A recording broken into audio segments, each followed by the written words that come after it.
Yes.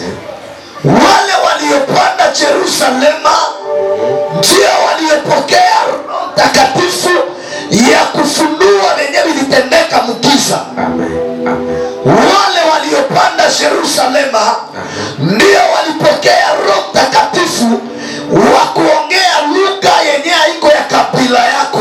Yes. Wale waliopanda Yerusalema ndio walipokea Roho Mtakatifu wa kusikia yenye wengine hawawezi sikia. Kwa maana Roho Mtakatifu waliyopokea alikuja kufunua yale ambaye yalikaa katika giza.